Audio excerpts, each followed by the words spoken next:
Welcome to the Shenmue AM2 podcast.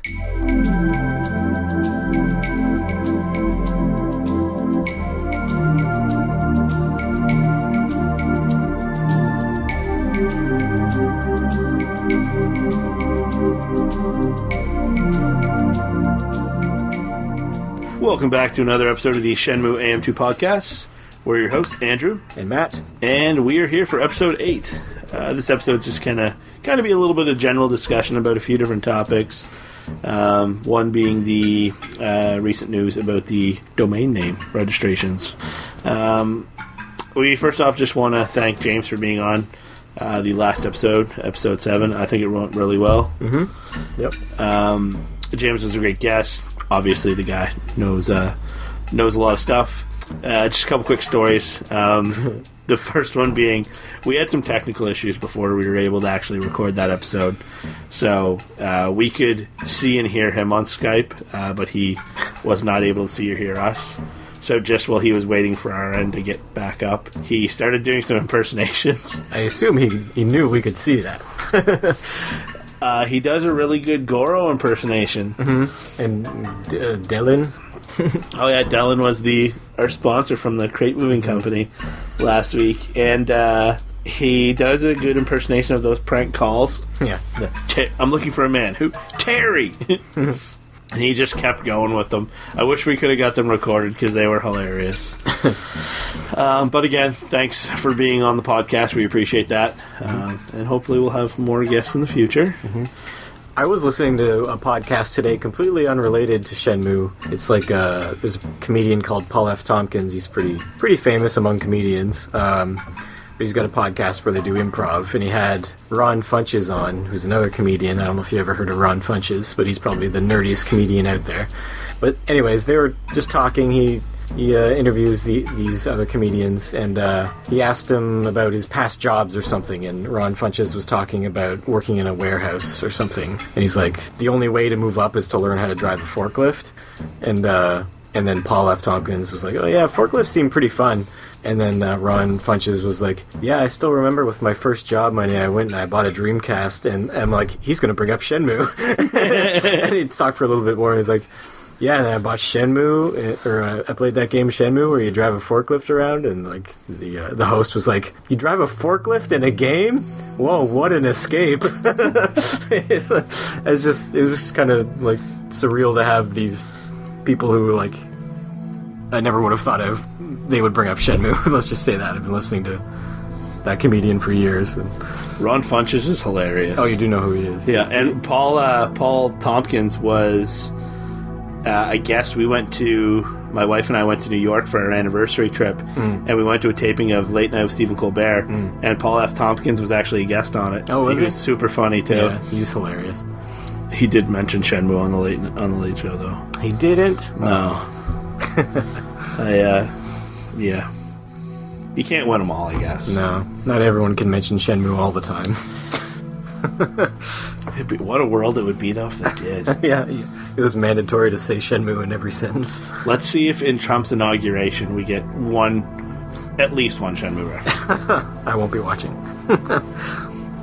You won't be? I won't be watching. You don't want to watch the world burn? What do you think I am, Lundy? Oh man, what a train wreck Trump is. Back on topic. Yeah.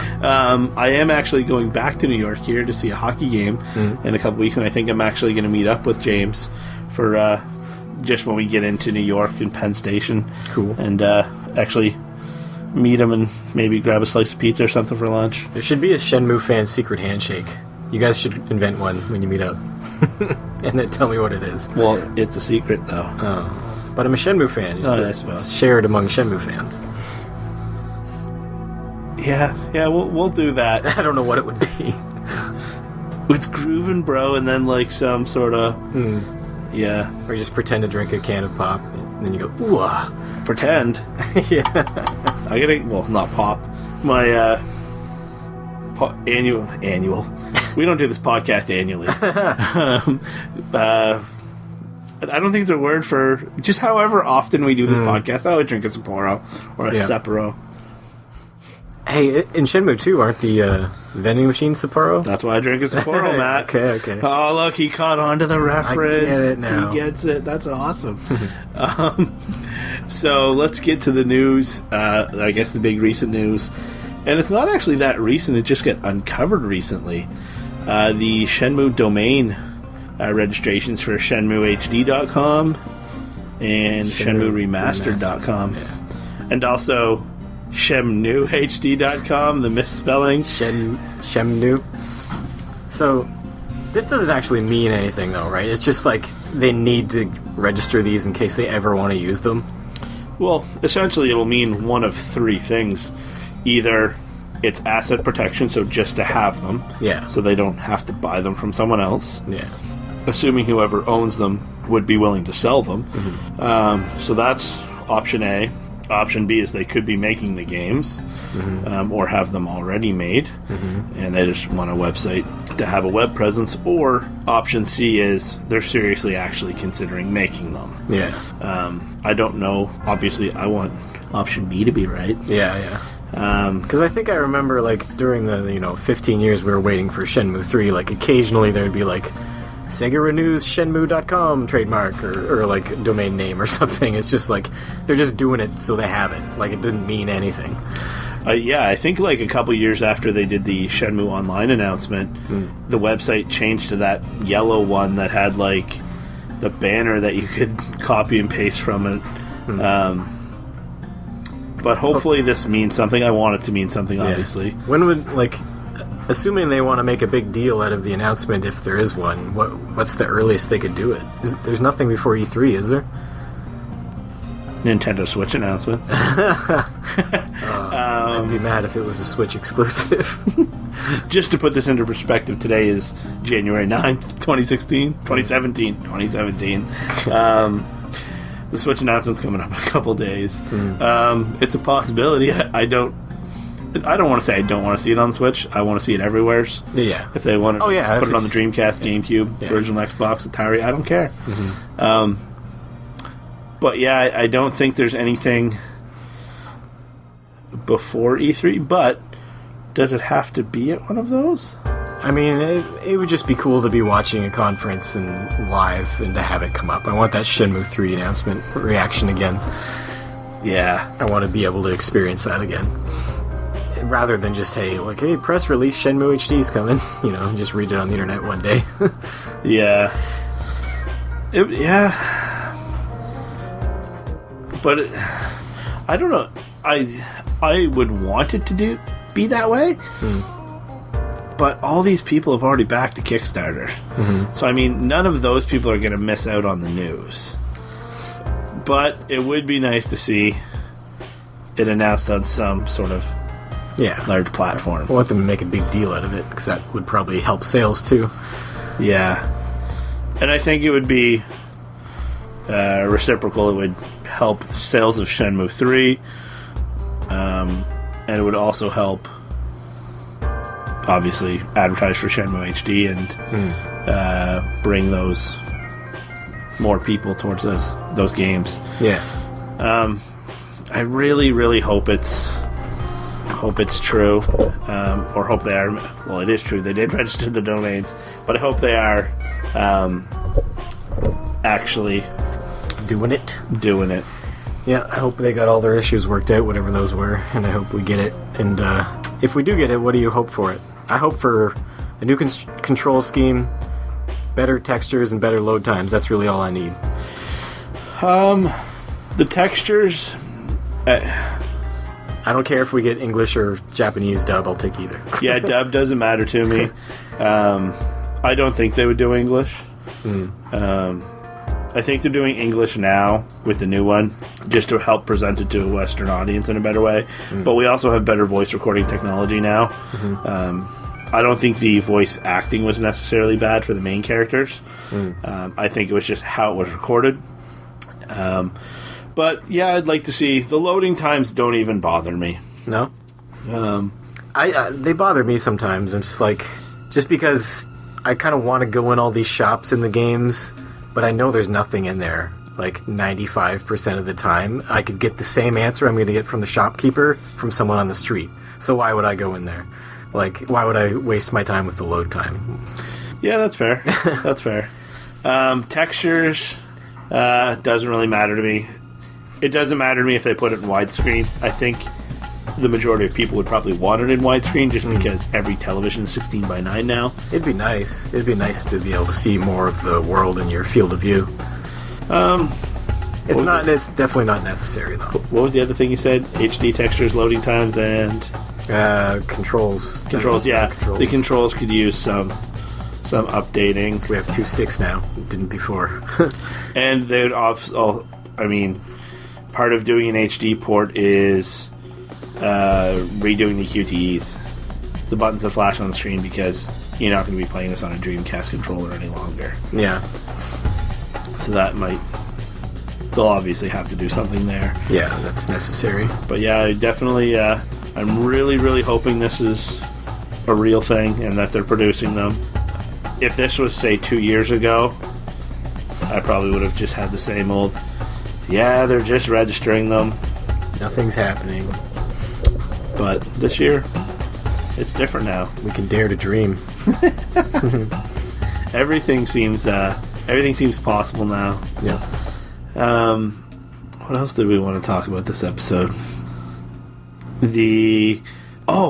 So a couple episodes ago when Matt talked about the pedestal, yeah, with the kettle on it, and Switch from Phantom Riverstone blog did a really good blog about it in an article. And I've been playing through Yakuza 5, and there's a part where you're going through this building, working your way up floor by floor, and I come to a hallway and there's one of these pedestal stands in the middle of it. I'm like, oh, that's pretty neat. And sure enough, there's the kerosene jug off to the side, and you fight a few guys. And the last fellow that you fight, you kick him into the pedestal and he knocks it over. And he scrambles away to a doorway, and he tips over the kerosene jug and starts a fire. And I just thought, oh, wow, these things are like popular, and they have them in commercial buildings, and just like we read in that article. Yeah. If you had played this, a few weeks ago, you wouldn't have. I would have never have known. Yeah, you were like, what the hell's that thing? Why is there gasoline on the floor? Why isn't there a kettle on top of it? So yeah, I thought that was pretty neat. That again, I would have never have known about that. The other thing, one other topic I want to touch on was, I mentioned a few episodes ago about, and I really like this YouTuber, I subscribe to him, and his content is top notch. Metal Jesus Rocks, and him and Reggie, who's often a guest on his show, they did an episode about the Shenmue 3 Kickstarter, or Kickstarter in general, but they talked about the Shenmue 3 Kickstarter, and there was just a lot of bad information in it. It was what I consider his worst episode, because usually him or his guests do a lot of research and really know their stuff. There's nothing more frustrating than when people talk off the cuff like they have authority on a subject. Like, it's frustrating, and there's very little repercussions on the internet if you do it. Yeah, except all you get is your story gets spread around and just repeated, and it goes further, and like just false information spreads like a wildfire. It's bad. That's Shenmue 3 Kickstarter probably could have made so much more money if it didn't get all that bad press when it was going. So this week, or I guess last week now, he did an episode where one of his Patreon subscribers asked him a question if he had any regrets of any videos he had done on YouTube. And he's like, oh, this is a great question. And I'm thinking, hey, he's gonna, talk about the Shenmue one, and he didn't. He talked about an episode where he kind of was like doing this fundraising thing to get an RV to kind of tour the country to go to different gaming stores and all that. And this was a missed opportunity for him, because there was a lot of negative comments on that episode. Obviously didn't read them. I posted a comment saying, hey, this was a great opportunity for you to talk about that one. I'm disappointed you didn't. I don't think he ever replied to my comment. And it's just frustrating, because he gave himself a platform to, talk about this. And again, to his defense, he did put some connotations on the video afterwards about a little bit of more information. But he could have deleted the video. he could have made a response video to himself, and it kind of bummed me out. Yeah. Well, I saw a video, part of a video that you sent to me of him and his buddy talking about it, and like I said, it's just, they're just talking like they know what they're talking about, but they don't. They're like, well, the first Shenmue cost $40 million to make, and this one's only at like 6, so there's no way it's going to be good, basically, is what they said, basically. And they're like, they don't know that, or they're not even thinking that it's using Unreal 4, which is an engine that already exists. Part of, like, a lot of that $40 million originally was to create their own engine. Like, there's all these facts that they just don't know, that they don't care to know, but they'll be happy to spout their opinion off, like it's, like they know everything. Yeah, it bummed me out. Do you know what didn't bum me out? What? Christmas. What happened at Christmas? Lots of stuff I got. Did you give your wife another copy of Shenmue 2? I couldn't find a copy. Oh, they're all gone. You bought them all. So I don't know if I've mentioned this on an earlier podcast, but for the past 3 years prior to this year, I keep buying my wife a copy of Shenmue 2 for the original Xbox. It started out as a joke, and she's like, "Stop buying me this," and that's just more motivation for me to buy her one. And I couldn't find one this year for a reasonable price. I found one on Kijiji, which is like the Canadian version of Craigslist. Yeah. And the guy told me to make him an offer, and I made him an offer, and he didn't even reply. Wow. They used to be everywhere. They're just like litter, like you'd trip over them. But now they're in demand. Yeah. Thanks, Yu Suzuki, for causing the price of Shenmue stuff to just skyrocket. Yeah. Just kidding. I love you. Yeah, I didn't get her one this year. So, excuse me. In place of that, she always makes jokes about how games have bonus content and stuff now. So I got her a copy of Jet Set Radio Future, which has a bonus video of Shenmue on it. You still kind of got it. So, yeah. Did you get any Shenmue stuff for Christmas? No. I think I have all the new Shenmue stuff. Whatever there is, I have it. I ordered a copy of the Odyssey book that someone wrote about it. And I did not get it. It got stuck in customs in China. Oh. So the person on Amazon that I purchased it from is sending me another copy. Well, that's good. I don't know what you're talking about, though. I don't know what this is. It's a book that someone wrote about Yu Suzuki and just how Shenmue came to be. I think it's in Spanish. Oh. Internet, correct me if I'm wrong here, but it's not in English, so it's just kind of a collector's item to sit on a shelf. Oh, okay. But I'm just really hoping I get it. And I picked up a couple off eBay, a couple player's guides for Shenmue 1 and 2. Cool. We got most of those, but there's still one I'm waiting on. But, yeah. Alright, well, anything else? No, I think that's it. Yeah. This one's a bit of a shorter episode. We just wanted to have something. We are... next episode is going to be Disc 1 of Shenmue 2.